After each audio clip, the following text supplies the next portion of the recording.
Thank you, Professor Chakravarti, very much. I mean, it's really a great pleasure for me, a privilege to come and speak to you, and I hope it will interest you, the subject. Particularly that many people have little idea.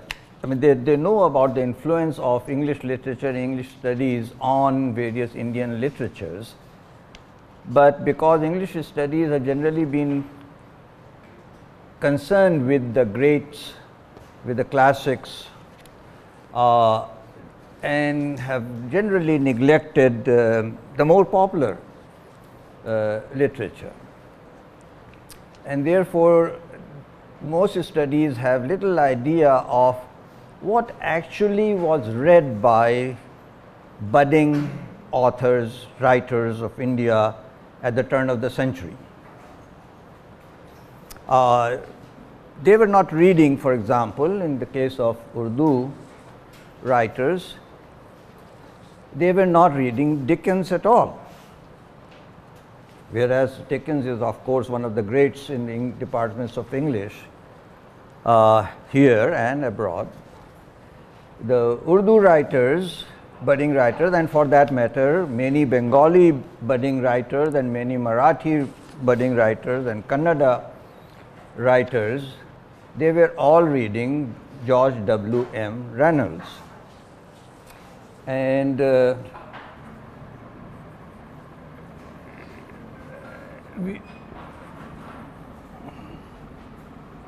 I'm talking about this guy.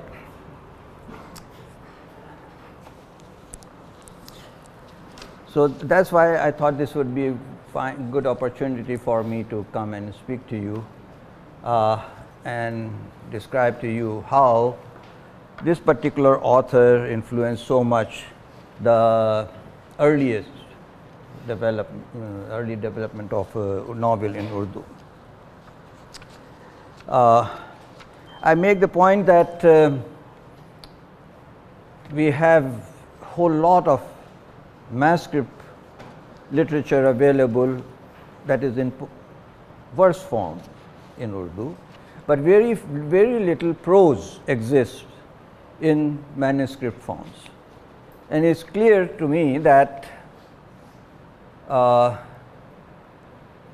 poetry was received by the audience both in the public context, as we know, mushairas and so forth, but poetry was also received by the audience as readers, as a solitary reader reading a book.